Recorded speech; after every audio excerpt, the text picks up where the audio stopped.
केंद्रीय सूचना प्रसारण एवं खेल मंत्री अनुराग ठाकुर आज अपने एक दिवसीय बिलासपुर दौरे पर कांगड़ा एयरपोर्ट पहुंचे। कांगड़ा एयरपोर्ट पर प्रशासनिक अधिकारियों एवं भाजपा कार्यकर्ताओं ने अनुराग ठाकुर जी का स्वागत किया। साथ ही कांगड़ा पुलिस द्वारा केंद्रीय मंत्री को गार्ड ऑफ ऑनर भी प्रदान किया गया। कांगड़ा हवाई अड्डे पर पत्रकारों से बातचीत करते हुए मंत्री अनुराग ठाकुर ने कहा कि क्षेत्र पत्र में कांग्रेस की पोल खोली है। कांग्रेस के कैसे परिवार बड़ा था, भ्रष्टाचार पहले था, देश प्राथमिकता नहीं थी, अपनी जेब भरना प्राथमिकता नहीं है। उन्होंने कहा कि क्षेत्र पत्र में यह भी दिखाया गया कि कैसे कांग्रेस की नीतियों ने देश का एक बड़ा नुकसान किया है। बैंक घाटे में था, 12 में से 11 बैंक पीसीए फ्रेमवर्क में थे। लोग पैसा लेकर भाग रहे थे, लेकिन सरकार चुप बैठी थी। वहीं दूसरी ओर एक के बाद दूसरा घोटाला हो रहा था। क्या है पूरा मसला, आओ दिखाते हैं इस विशेष रिपोर्ट के जरिए। श्वेत पत्र ने कांग्रेस की पोल खोली है। कांग्रेस के लिए कैसे एक परिवार बड़ा था, भ्रष्टाचार पहले था, देश प्राथमिकता नहीं थी, अपनी जेब भरना प्राथमिकता थी। श्वेत पत्र ने यह भी दिखाया कि कैसे कांग्रेस की नीतियों ने देश का एक बड़ा नुकसान किया है। बैंक घाटे में थे, 12 में से 11 बैंक पीसीए फ्रेमवर्क में थे। लोग पैसा लेकर भाग रहे थे, लेकिन सरकार चुप बैठी थी। वहीं दूसरी ओर एक के बाद दूसरा घोटाला हो रहा था। सरकारी फाइलें भी कैबिनेट में जाने की बजाय एनएसी में जाती थी, जहां पर वो लोग सदस्य थे जिनकी अपनी काबिलियत पर या पृष्ठभूमि पर प्रश्न चिन्ह लगते थे। सवाल ये उठता है कि आखिर कांग्रेस देश को कैसे लूटती रही, देश को कैसे पीछे ढकेलती रही, कैसे उनकी नीतियों और भ्रष्टाचार के कारण देश लड़खड़ाती चरमराती अर्थव्यवस्था हो गई थी। हमने देश हित में पिछले 10 वर्ष चुप रहे। हम चाहते पहले दिन भी श्वेत पत्र ला सकते थे। देश का नुकसान ना जा, देश का मनोबल ना गिरे, ये हमारी प्राथमिकता थी और हमारी प्राथमिकता देश को आगे बढ़ाने की थी। 10 साल मोदी जी के नेतृत्व में ईमानदार सरकार चली। नीतियों के कारण आज सारे बैंक प्रॉफिट में है। देश लड़खड़ाती नहीं, अब दुनिया की 5वीं सबसे बड़ी अर्थव्यवस्था है और दुनिया में भारत का मान सम्मान बढ़ा है। कांग्रेस का चेहरा बेनकाब करना ये आज की मांग थी कि देश को पता चलता कि कितनी बड़ी चुनौती थी जिससे निकालकर मोदी जी बाहर लाए हैं। कृषि के साथ साथ किसान कल्याण मंत्रालय नरेंद्र मोदी जी ने चलाया। किसानों के लिए कल्याण के लिए अनेकों नीतियां लेकर आए।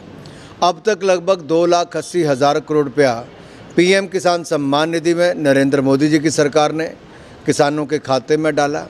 पिछले 3-4 साल से 1 रुपया भी यूरिया और खाद के दाम बढ़ने नहीं दिए। केंद्र की ओर से लाखों करोड़ रुपए की सब्सिडी दी। किसान का मुनाफा बढ़े, इसके लिए नैनो यूरिया तक लेकर आए। खरीद दुगनी से ज़्यादा की। यूपीए ने जितनी 10 साल में खरीद की, उससे दुगनी से ज़्यादा खरीद हमने की और उससे ज़्यादा पैसा भी दिया। ये सारे निर्णय जो है किसानों के हित में है। ई-नैम से लेके अब एग्रीकल्चर इंफ्रास्ट्रक्चर फंड, ये सारा मोदी सरकार की देन है। आगे भी किसानों के लाभ के लिए, उनकी और आमदनी के लिए जो निर्णय होंगे मोदी सरकार लगातार करती रही। स्वामीनाथन कमेटी जी की रिपोर्ट को यूपीए कुछ नहीं किया। ये नरेंद्र मोदी जी की सरकार ने आके स्वामीनाथन कमेटी की रिपोर्ट को लागू किया है।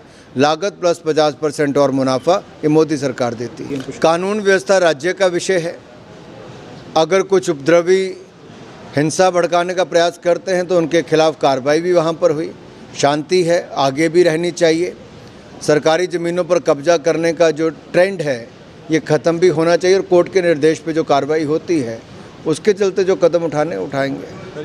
देखिए, जिन्होंने राम भक्तों पर गोली चलाई थी, जिन्होंने राम मंदिर बनने में हर किसी ने टांग अड़ाई थी, कोर्ट कचहरी में भी अपने वकील खड़ा करके लंबी लंबी डेटें दिलवाई थी, आज उनको हजम नहीं हो रहा कि भव्य राम मंदिर का निर्माण हो चुका है, विग्रह में प्राण प्रतिष्ठा हो चुकी है और दुनिया भर के लोगों के मन में आज राम मंदिर में दर्शन करके आशीर्वाद लेने की इच्छा है। करोड़ों लोग इस वर्ष राम मंदिर जाएंगे, आशीर्वाद लेंगे। यूपी की सरकार के मंत्रीगण वहाँ पर जा रहे, मुख्यमंत्री के नेतृत्व में। सौभाग्यशाली उनके राज्य में अयोध्या धाम में राम मंदिर बना है। हम लोग भी भविष्य में जाएंगे। अभी हाल ही में मैंने अपने संसदीय क्षेत्र के हज़ारों ऐसे लोगों के जत्थे को रवाना किया था और मैंने देखा ट्रेन में कैसे सुबह 4:30-5 बजे भी वो भक्ति भाव को लेकर कीर्तन करते हुए वहाँ पर गए भी। शानदार आयोजन था, बहुत अच्छे अनुभव लेकर आए भी। देश में वातावरण राममय हुआ है और ये राममय वातावरण में भारत और आगे बढ़ेगा। लोकतंत्र की सबसे बड़ी ताकत तो चुनाव ही है।